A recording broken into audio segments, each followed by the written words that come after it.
Aujourd'hui, on vous présente une émission bien hydratée. On s'amuse avec l'eau sous toutes ses formes. On découvre la pêche sur la glace. Et on découvre pourquoi l'eau de mer est salée. On y va!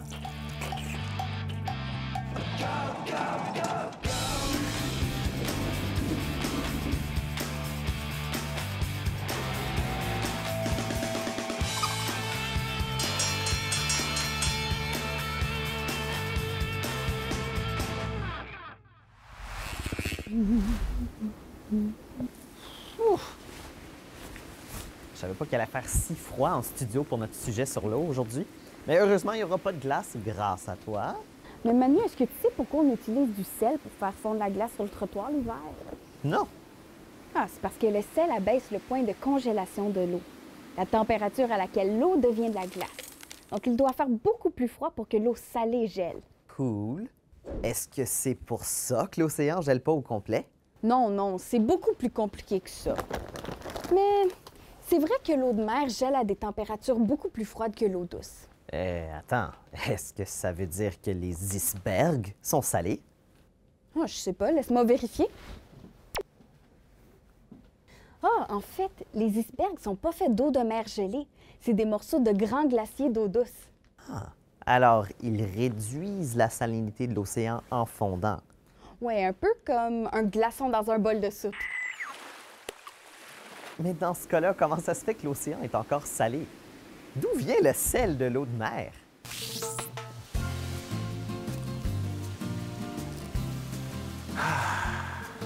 En vacances, quand je me baigne dans l'océan, ça me surprend toujours à quel point l'eau est salée. Impossible à boire! C'est parce que dans l'eau de l'océan, comme celle des mers, il n'y a pas juste de l'eau pure. Elle est aussi composée de 3 % de sel et du gaz qui sont dissous dans l'eau. Par exemple, dans les océans Atlantique, Pacifique et Arctique, il y a environ 35 grammes de sel par litre d'eau. Ça, c'est comme 2 cuillères à table et demie de sel par litre d'eau.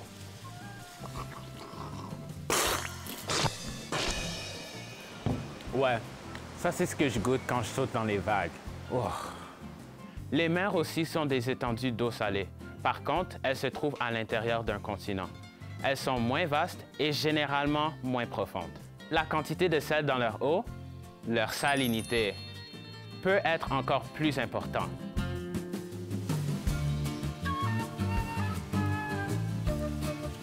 Le vrai nom du sel qu'on retrouve dans les océans et les mers, c'est le chlorure de sodium. Et c'est composé de sodium et de chlore, comme le sel de table que je mets sur mes frites. Mais dans l'eau, le sodium et le chlore se promènent séparément. Le fameux chlorure du sodium, c'est la combinaison des deux qui donne des petits cristaux de sel qui se forment seulement quand l'eau s'évapore.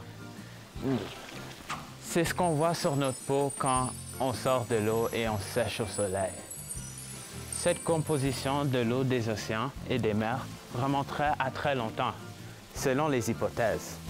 Au début de la formation de la Terre, il y a plus de 4,6 milliards d'années, la planète était très chaude, bombardée par des météorites, avec des volcans très actifs qui libéraient du gaz carbonique et du chlore. Quand il s'est mis à pleuvoir et que la pluie a commencé à former des océans, les gaz avec le chlore se sont dissous dans l'eau. Le sodium arraché aux roches par l'érosion, le vent, la pluie, s'est aussi retrouvé dans l'eau. Depuis toujours, ce phénomène d'érosion provoque le déplacement du sodium et du chlore vers l'eau.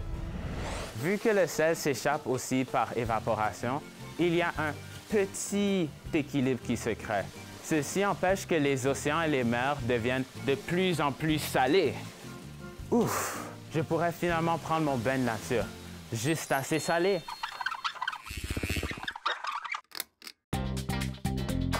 Savais-tu que les grands lacs contiennent 18 % des réserves d'eau douce de la surface de la Terre?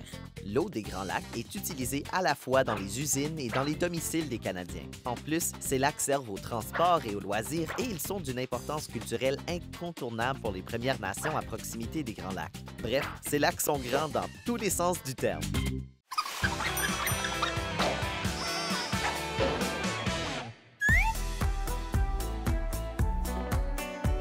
Aujourd'hui, notre école vedette est à Lorette, au Manitoba. Cette communauté est le centre longitudinal entre les deux côtes canadiennes. On pourrait dire que c'est un milieu très chaleureux. Bonjour et bienvenue à l'école Lagimodière! On s'y baigne et on la boit. Aujourd'hui, nous allons explorer vos connaissances de l'eau. Ça vous va? Oui! Voici les joueurs de l'équipe orange. Jonah, Rhiannon, Lexi. Et les joueurs de l'équipe bleue. Mika, Cassia, Lexi. Pour gagner ce jeu, les équipes doivent répondre au plus grand nombre de questions correctement. Les joueurs peuvent se consulter en équipe avant de donner leur réponse finale. Mais c'est le joueur le plus rapide à saisir leur poule ou leur cochon qui a le premier doigt de réponse. Attention, le même joueur ne peut pas répondre 2 fois de suite. Vous êtes prêts? Oui!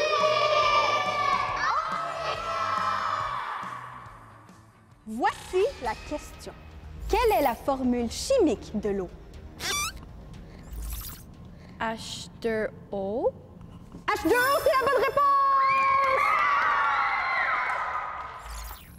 L'eau contient 2 molécules d'hydrogène et 1 molécule d'oxygène. La structure moléculaire de l'eau est même dans toutes ses formes. D'où vient l'eau minérale?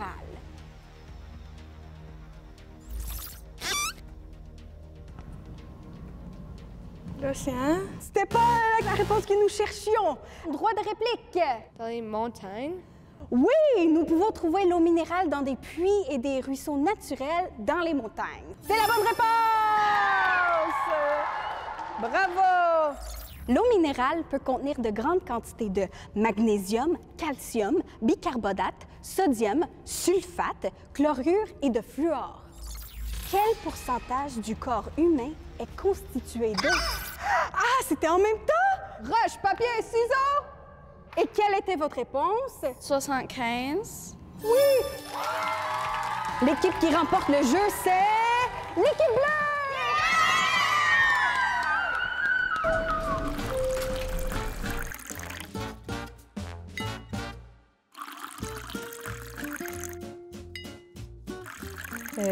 Manu, c'est pas très pratique, ça, hein? Ouais, j'essaye de montrer la quantité d'eau contenue dans le corps humain. C'est presque 145 litres pour un corps comme le mien.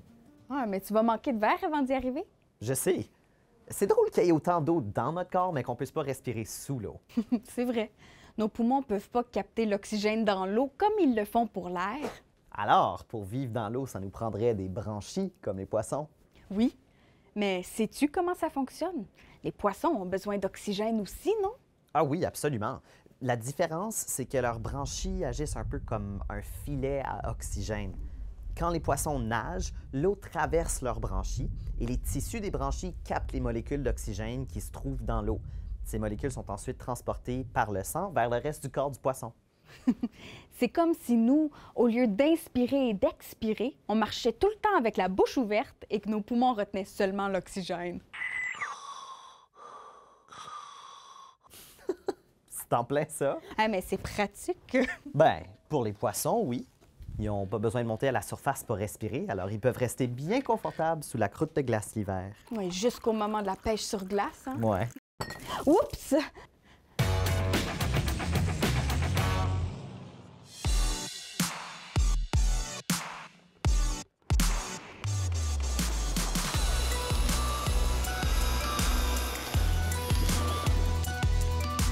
On est aussi au lac Lannon. On fait de la pêche à glace pour du brochet et si on est capable, peut-être la perche chaude.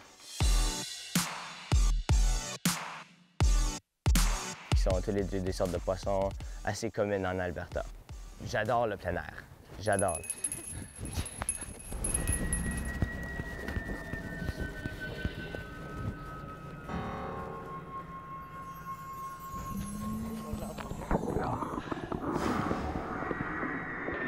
Tiens, donne-moi la cloche, Philly.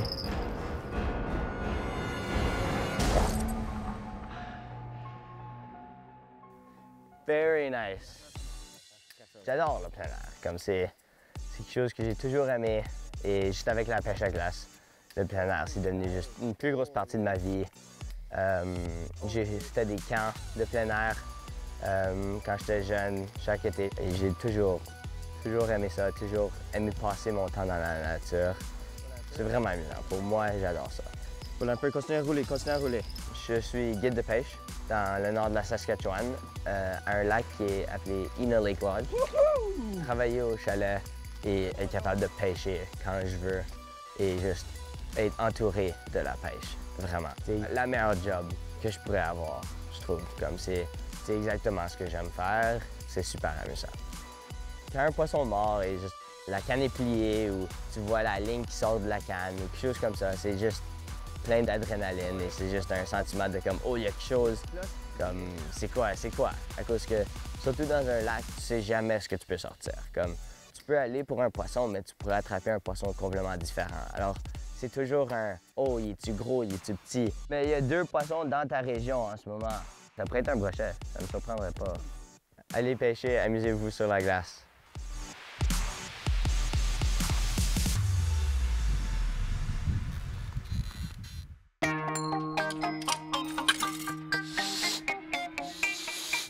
Qu'aimes-tu faire dans l'eau ou sur l'eau? J'aime bien plonger dans l'eau. Je sais pas pourquoi, mais comme tu te sens libre et comme tu peux comme bouger de n'importe quelle façon. J'aime pêcher sur le bateau de la grand-mère de mon ami. J'aime faire le jet skiing ou la natation. Sur l'eau, j'aime faire du surf. J'ai jamais fait, mais j'aimerais apprendre. Moi, ça serait le jet ski. Je l'ai fait à le lac de mon ami et j'ai resté dans son chalet pour la nuit. C'était très amusant. Nager et sauter. Quand tu plonges, est-ce que tu es le genre de personne d'éclabousser le plus possible ou remplir très doucement? Éclabousser. T'aimes laisser ta marque. Mon activité préférée, c'est vraiment des fois le soir avec ma famille, on va dans notre piscine puis on regarde les étoiles en relaxant, tout ensemble. Wow!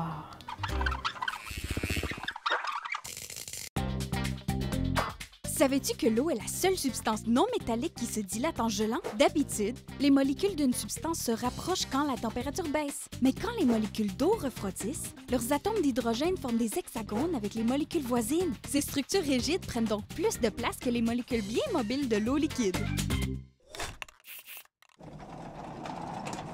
Allô, c'est Léa de Yellow Life. Aujourd'hui, je vais faire une expérience pour montrer que l'eau devient plus dense lorsqu'elle est salée.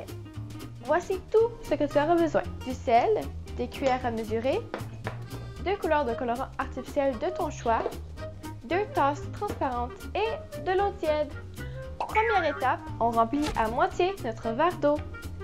On y ajoute de la couleur artificielle. J'ai choisi bleu car c'est ma couleur préférée. Deuxième étape, on passe à notre prochain verre et on le remplit lui aussi à moitié avec de l'eau. On y ajoute une cuillerée à table de sel. On mélange jusqu'à ce que ça soit dissous. On ajoute une couleur de colorant artificiel différente. On mélange. Maintenant, on va venir prendre notre cuillère et on va la déposer comme ça dans le verre. On va prendre notre eau pas salée et on va très lentement la couler dans l'eau salée. Wow!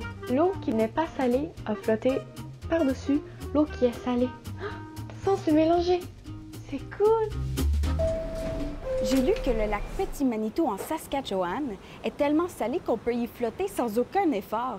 Ça serait parfait pour mes prochaines vacances. Il y a tellement de magnifiques cours d'eau à découvrir au Canada, comme les lacs turquoises dans les montagnes rocheuses ou la rivière Chocolat à Moncton.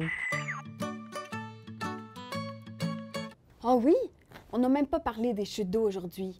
Il y a aussi les réserves d'eau souterraines à découvrir. Et les geysers. Et les sources chaudes. Et les puits. Je commence à avoir soif. J'ai toute une sélection d'eau à boire. Minérale, pétillante, filtrée du robinet. Pétillante. Wow! C'est du service, ça. À la prochaine. Santé. On y va! À la prochaine. Oh, mon parapluie! Oui. Lesquels? C'est un blooper ici.